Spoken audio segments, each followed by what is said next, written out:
Ja, hallo, willkommen zu unserem nächsten Instagram Live Talk. Heute mit der Künstlerin Julia König.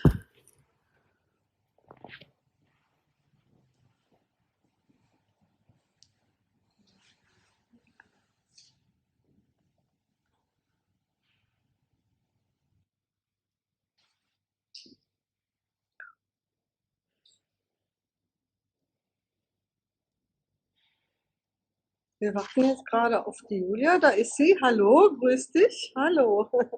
Wie schön. Ich höre dich nicht. Hörst du mich? Ja, jetzt ja. Okay, alles klar. Wunderbar. Ja, da freue ich mich sehr, dass wir heute den Talk mit dir machen.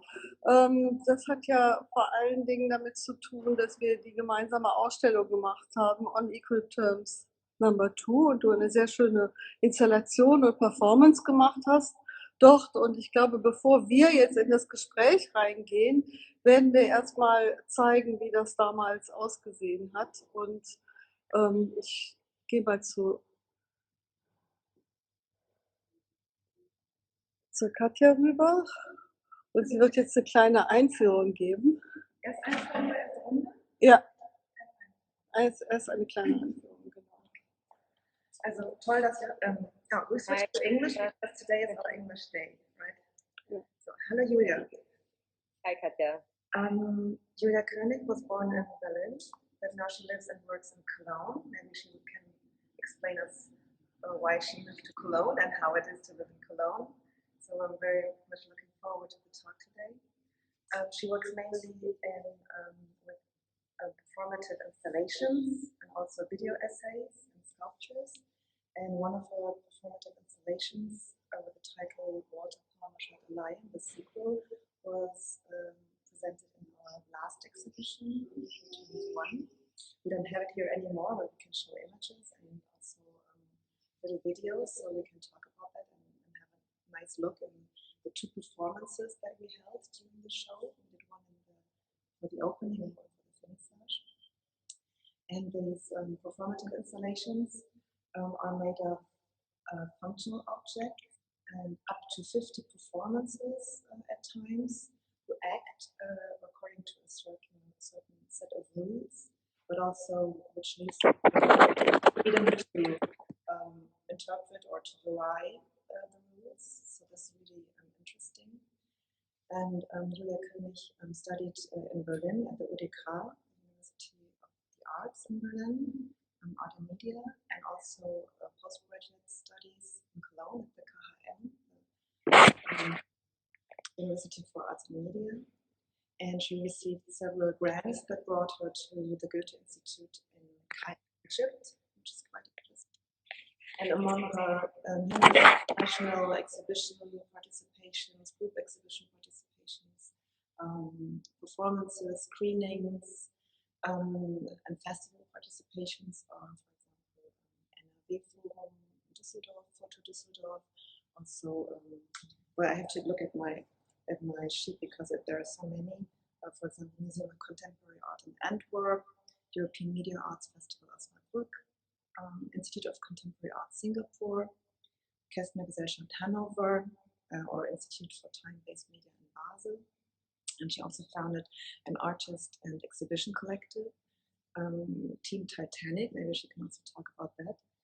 And one of her main interests is the research on masses, on large groups of people in a digital form and also real bodies. So maybe a group of followers on social media can easily climb up to tens of thousands of people. And at the same time, real people can gather in maybe a pop music festival or a sports event or a political demonstration march. So there are two completely different ways of meeting such a mass of people, such a numerous amount of people.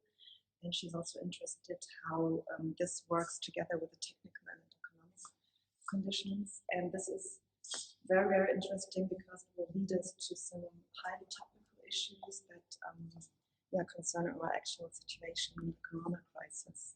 And she worked on this topic long before the corona crisis came up. So yeah, she's an expert in a lot of burning questions for today.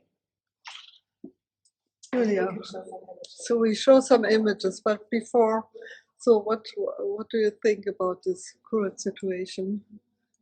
How do you feel? How are you? How's your day? I'm okay. I mean, I think like everybody else, it's going up and down, but basically, I think that I'm actually at a pretty good place, or in a pretty good place right now, being in Germany, being in Cologne, and with all the support that we are actually still able to apply for or whatsoever. So I feel actually very lucky, and yeah, I'm not panicking in that sense. And of course, on a personal level, there's a lot of questions going on and a lot of reevaluation. But in general, I try to get myself to this calm state that actually, yeah, that I myself, I'm good. But of course, a lot is not good. Yeah. And do you have the possibility to go outside? Do you do some sport, or are you on the inside? Park outside where I jog and exercise with the bunnies. Yeah. Yeah, I try. I mean, I try to go out every day, and I luckily have a huge space where I have a lot of sun. So yeah. Okay. So let's show a little bit some pictures for opening that we had with on equal terms number 1 here on the computer. So the a proof of how it was to have a gallery in former times before Corona. Can you tell us a little bit about this installation and about? Yeah, maybe I can say a little bit to the background how this Walter Palmer Shot a Lion project evolved, because it's actually 2 parts, and the part that I installed or that we did in the gallery is the second part of the Walter Palmer Shot a Lion. Basically, I don't know who of you is familiar with Walter Palmer. It was 2 incidents that led to this work, which one was this Walter Palmer, who was a dentist in 2015, shooting Cecile the lion, and it brought this massive shitstorm with it, because he was posting photos of himself and the dead lion, or the head of the lion, and it went viral, and a lot of people were making comments, not only comments but reacting to it. So he kind of kicked off this reaction, which was between hate speech, trolls whatsoever, animal rights acting. So I got really interested in how an action can trigger like a mass mob on the internet, or I mean, this is not a new thing, but in this case, I found it especially interesting because also of the human-animal connection of of the event. But then also another thing that happened during that time when I was here in Cologne was a massive strike with Verdi, and I was going down the river, and a lot of people were demonstrating from Verdi, and I was going into the opposite direction. So I kind of had this whole mass of people coming towards me, and I really thought, wow, this is having an impact.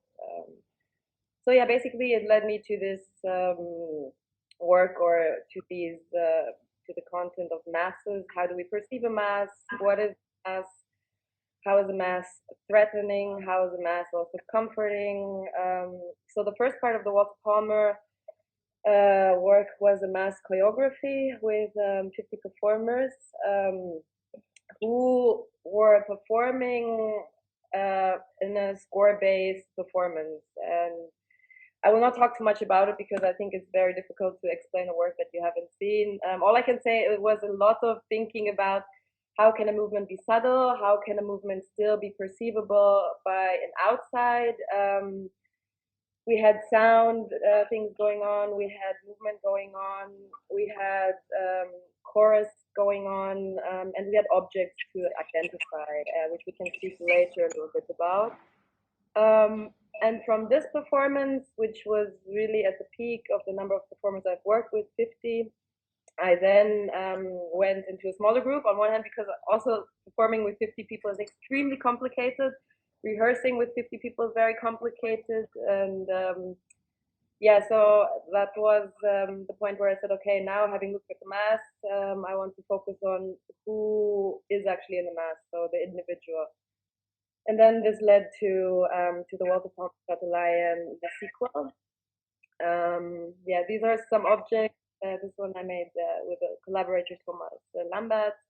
The rings that were used in the first performance actually to be like making a sound, which gradually rose, but are also just objects to wear and identify someone. Yeah, so basically the work that we had installed in the gallery was the sequel, and it consisted of 15 performers and an installation which you just saw with poles. I really like poles where you can climb on. They've been around for some time. Then a lot of flames, which you can see there, was 300. That here we were are. Yeah. yes, exactly on cocoa soil. And the task, basically, I also like to do the performance in a mixture between having some set rules, but then having these rules, yeah, kind of, how would you say, interpreted by the performers. So here the rule was that you have this ritual of climbing the pole, putting around the necklace, and then asking a how-to question, which was from the performers could choose which how-to questions to answer. How-to is like a very, very spread format on the internet. If you are looking for help in whichever way you need assistance, you find a lot of answers, be it private, be it on whichever side. So basically, they were asking how to questions, and it reached really from how to grow shrooms over to how to have sex and water, over to how to care for someone, to how to play Fortnite the best way. Very, very different questions, always depending on who the performer was, what their interest was, and yeah, also in the dynamic of sometimes they were together at the pole, sometimes they were singled out at the pole. So I really never had such control that I would be saying, okay, now go on the pole, or I mean, maybe at the beginning I did, but basically it was left for them open to kind of participate in that format in the way I just explained. So all these questions, how to do something, how to yeah, do a special task, were asked by the individual performers. So that's an example for an individual within a group of people. But also the answers from the internet are like single answers from anonymous people. Taken out of a mass of information. This is this range of individual and collective appearance in the internet, right? Yeah, I mean, it were very personal questions in terms of the performers being free to choose the questions. And since they were Googling the answer, it was also up to them which answer they would read or which answer they would be satisfied with. And like I've said, there is so many content in the web and so many answers to one possible question, and not necessarily the top hit is going to be satisfying for you or is actually going to be the answer for you. So it was somehow this what is your personal interest or what do you need? I mean, interesting was also to see that gradually over the course of the performance, a lot dealt with questions of care, protecting, sustaining, even though that was not said among the performers. Of course, they were listening what the others were asking, but and then of course they were reading and deciding how much they wanted to offer as information. And it was not that they gave the information to the audience, or at least when I said, okay, what is your mindset behind that? it was really asking them to research something, like you do the research at home and you end up in some weird corner. So yeah, what I really liked about it was that every time we did it, so we first installed it at Gold and Beton at Ebertplatz, and then later at the KHM, but then also, of course, in the gallery. Each time it was very, very different, be it in the duration, but also in the content, and also in the dramaturgy. Sometimes there would then 5 or 6 people be on the pole and reading something, and of course, at some point, you could not differentiate what is this humming, mumbling, and who has the loudest voice, and you had to go around to actually get some content that you could understand, which also kind of draws upon this flood of information. But then, which do we perceive and which do we want to? So there are these different levels of components. The digital level, because each of them holds this smartphone with connection to the internet. Then you have this technical aspect of the poles, the construction poles, and the little objects in the coconut soil. So there's also something, organic, something growing, something. I mean, is nature a reference for you as well? This mass of, yes, some there, the visitors called them with so many different names. Some thought it's chicken, some thought it's mushrooms, some thought it's flames. You name them flames. Some thought it's little hands or fingers or so many different things. What's your idea behind this growing elements? I also heard something that I really liked. It was pig feet coming from the ground, which I thought really interesting. Yeah, for me it's flames, and of course it has this very schematic or schematic, I don't know. But for me it is like these little disrupting flames. That on one hand, of course, you have like city lights. Yeah, they glow in the dark. We couldn't reproduce that, but they glow in the dark. So it's a sea of flames which glow, but it's also flames that spark and that are not all always together. I mean, they kind of also have this image of boats, of city lights, if you're like in plane mode. Very different connotations.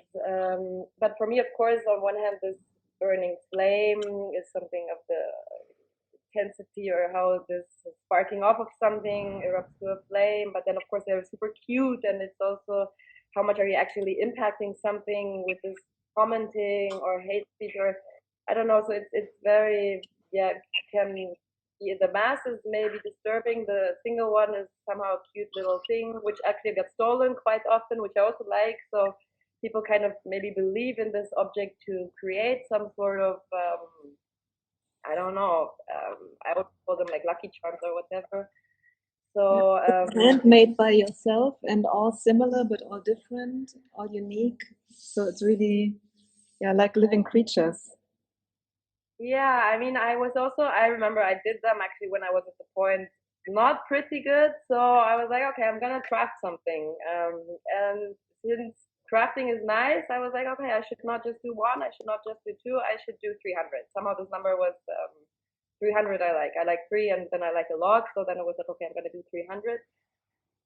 So yeah, basically they're all single crafted, but then again in the mass they're all kind of the same. Like they're not unique objects. They are, but somehow not. And like we've seen in the necklaces, for example, or also in the rings, they were actually on the other side shaped as a unique object, but then we 3D scanned them and printed them. So it was also quite a lot of number or a large number. Where I always believe I like a lot, and I like the piece not to be singular in the I guess in the artistic sense, but somehow that you have a lot of them and that you give them away, or I mean, not necessarily always getting stolen, which at some point always sucks. But yeah, for me, they don't this unique aspect. Yeah, and it's also very standard. Something that you find in Bauhaus or like I said, these chains in the military, nothing you would say, okay, this is the jewelry's necklace or the material that you would usually use for jewelry. This is a 3D print, right? The necklace? Yeah, exactly. Amulet? It also looks a bit organic, or like something which was Yeah, grown right. About by nature. the part of nature, or I mean, Coral, a bone. I also like materials in different forms, be it like this 3D printed material, which is actually this photopolymeric resin. But the soil and the clay is something very, very sensual also. Like on one hand, for me, having like a great deal of pleasure forming them, but also actually I think when you look at them, they have something quite haptic or tactile, that you do want to touch it and feel the consistency, and that is something that I really like about producing. Yeah, and which brings back maybe, okay, if you compare the glossiness of on-screen work to something more natural or whatsoever, even though plants can also be really good. So, yeah. So you work with many different materials. So I just opened one of your portfolios with other works. So in your sculptural work, you do a lot of different things. You like to experiment, right? I mean, I think maybe it's also this trying out a new material, getting to know that material, kind of seeing how that evolves is part of the process and part of the also of the joy doing it. Just pure fascination of the material. But I actually will not do with Styropor or styrene anymore. Too stinky, too bad for nature. No, no more of that. So this was an installation at the Kunstforum NRW, right? Yeah, exactly. This was Never AFK, Never Away from Keyboard, together with Nada Schröer and Christine Klein, and where there was actually a lot of, or the basic concept was that there was you can circle around online performance and on the performance of online identity, the virtual space that are everywhere around the web, and so there were a lot of performances streamed via Twitch, and the audience was invited to kind of see the exhibition via Twitch, but also in the exhibition context of the NRW Forum, and I realized the environment. The title was Someone Will Be Meaningfully Related to Me. So again, something about relationship between human beings and interaction. So this is very topical today. I mean, we cannot meet whomever we want at the moment. We cannot meet people who are close to us. So this is really you did some future some insight into the future when you worked on these topics. I mean, do you think now you're kind of your thoughts are kind of confirmed, or are catching up with you? The world's events are catching up with what you have been thinking about for quite a while already? I mean, in this sense, I mean, concerning the mass, thinking about masses, of course, now it's very, maybe we can talk about that later, about how everyone, economy, but also governments are dealing with masses. But in that case, it was really already there, and it's not only there since 2018 or 19 when we did the exhibition, this walking through different realities, be it so here, but also then the virtual or the digital in the online performance or gaming of whatever that was actually the focus of that. But the title actually refers to something which originally meant no one will be meaningfully related to me. When you look at where we will see each other, like what impact will I have on Earth in a million years or whatsoever, where I will not be related to anyone, of course, anymore, but my impact will be still noticeable. So actually, I think the title was more that you are related in a lot of ways in different worlds. I mean, now that we can't see each other, we still see each other on the phones or like on the the Zoom or whatever. So yeah. And maybe to switch the direction another time, looking forward, you are working currently on a project which you wanted to do in China, or which has to do with China, and maybe that's not possible in the near future. Maybe you can give us a sneak preview on some keywords of what you're thinking about at this moment. Yeah, I mean, usually our applications never really work out. Like 99% never work out. But so in October, I applied for a research project that I want to do in China. I got the confirmation in March, and I felt it was quite ironic. And people were like, "Ah, too bad, we're really sorry." And I was like, "No, no, this is great. I still really want to go, and even more now. Of course, now they won't let me out here from Germany, and probably they won't let me in China for the near future. But nevertheless, that will happen this year, I hope. And yeah, it will be a research and a new project about human settlement in the broadest sense. I originally came up with a project in China, Jingjingyi, which is a very ambitious plan of the Chinese president to form this mega city, which will include Beijing, and Hebei, which are the province. So basically, to make like this 130 million megapolis, which I found really interesting in terms of not only China being very well known for realizing cities from the scratch or out of the dust, but also in terms of having already cities there. It will then be restructured in terms of, okay, there is a business zone, there's a trade zone, there's a leisure zone, there's a lot of planning, then there's a lot of resettlement, then there's of course in the different cities already they have specificities. For example, in Beijing they have already 1 million people who are not really inhabitants but just temporal residents.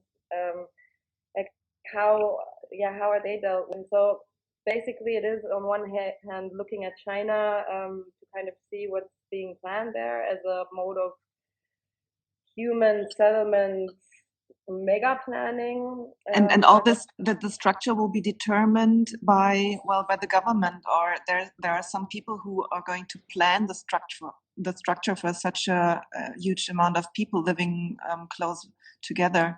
And this is also similar to our situation where we get these recommendations how to move and how not to move and how to act.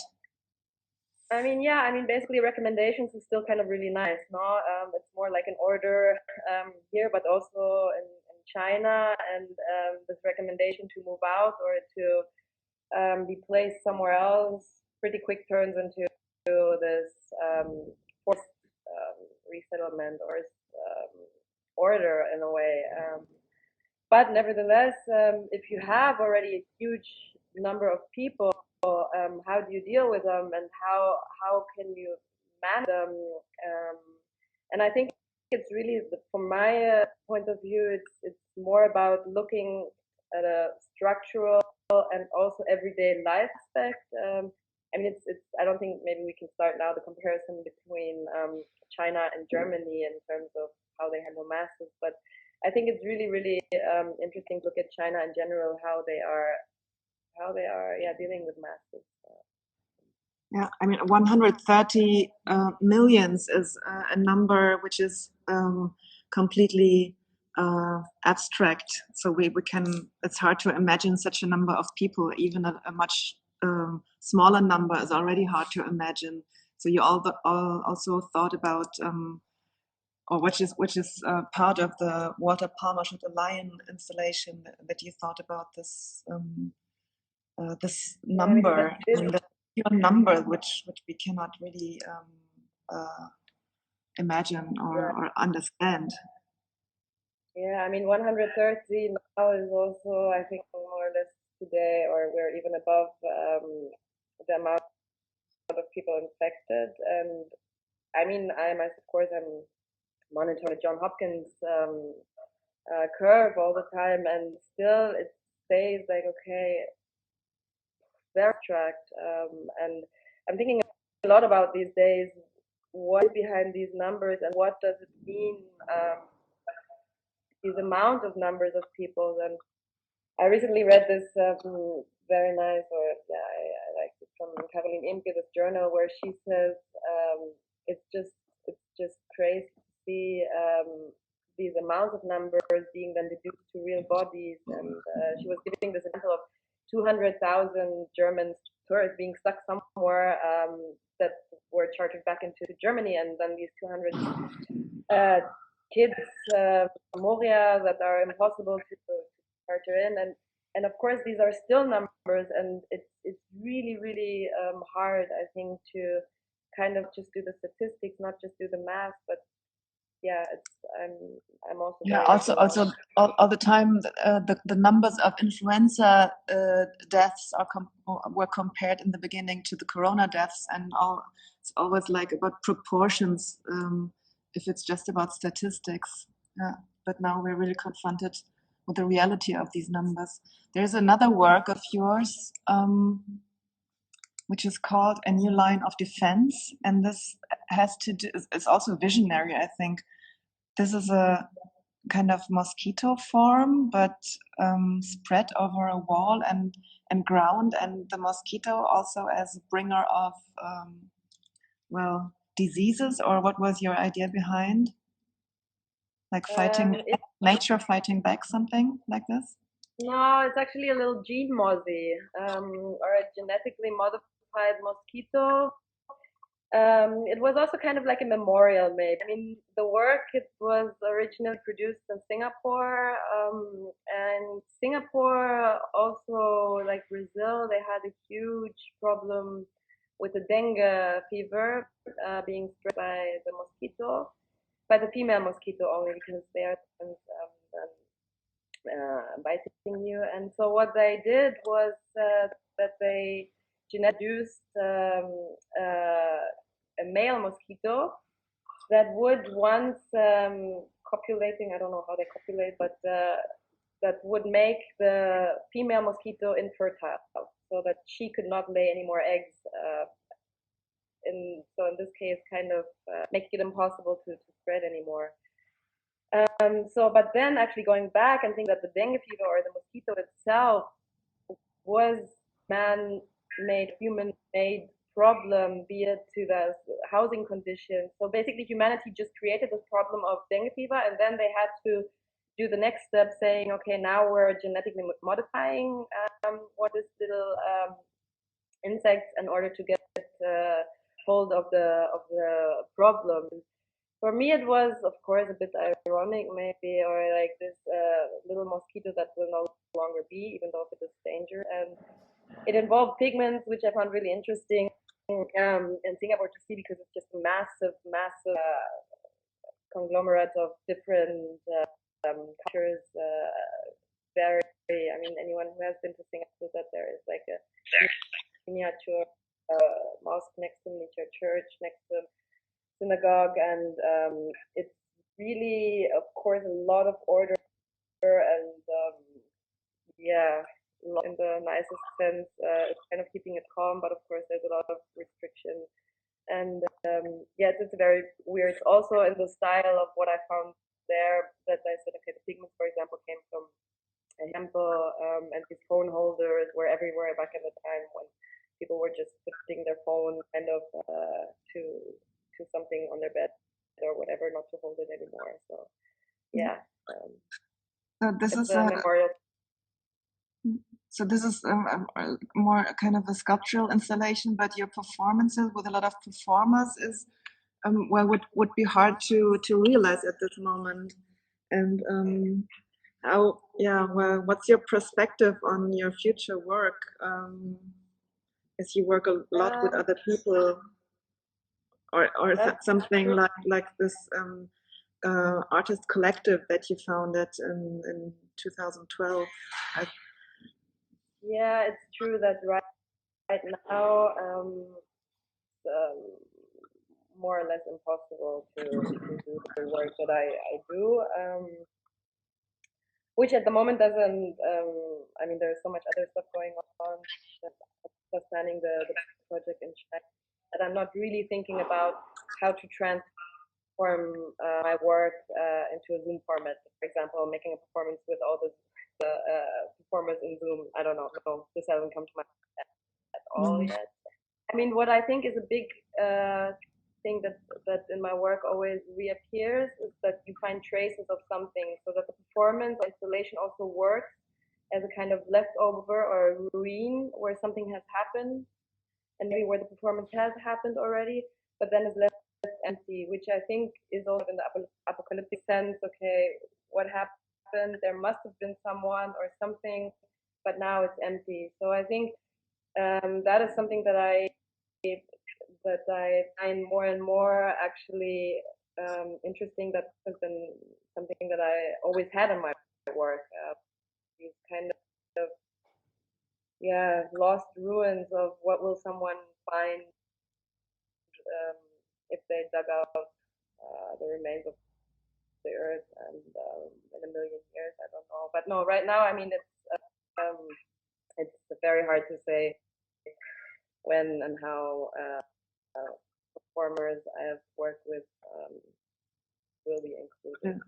We have to work with virtual memories and placeholders, maybe material placeholders for actual meetings or contact. So these amulets that the performers wore during the performance were already gesture, you call subtle gesture of presence and absence, or belonging and not belonging. I can't hear anymore. What the connection was bad. Yeah, well, we have to work with digital media to meet, or keep material. What you said, the last sentence, because I didn't hear that. Yeah, I'm just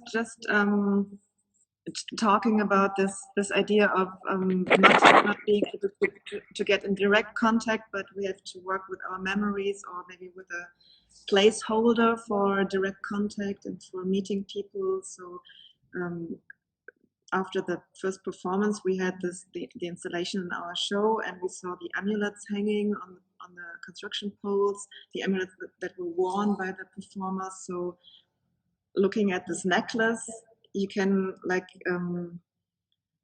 add your memory of a real person wearing it. So we have to maybe use our imagination more than in normal times to fill in the gaps that we experience now.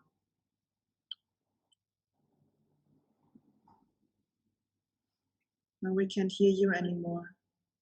I mean, I think you always have to use your imagination when you and the person is not present, you make the sense out of it yourself, you know. So performers involved at that point is, of course, needing the nation, but at the same time, it's always an imaginative thing that you do when you look at the work. But I think with this working with the performers who are there, of course, the question involves a lot of, especially when putting them on hold, okay, exhibiting these bodies, and how would be if you kind of mug them into them, which then would rely on a different way of perception. You know, I think there's always references that are actually then at some point just giving a different meaning to the work. And I think I had the strong feeling of exhibiting these bodies, and I have pleasure looking at these bodies in a way as well.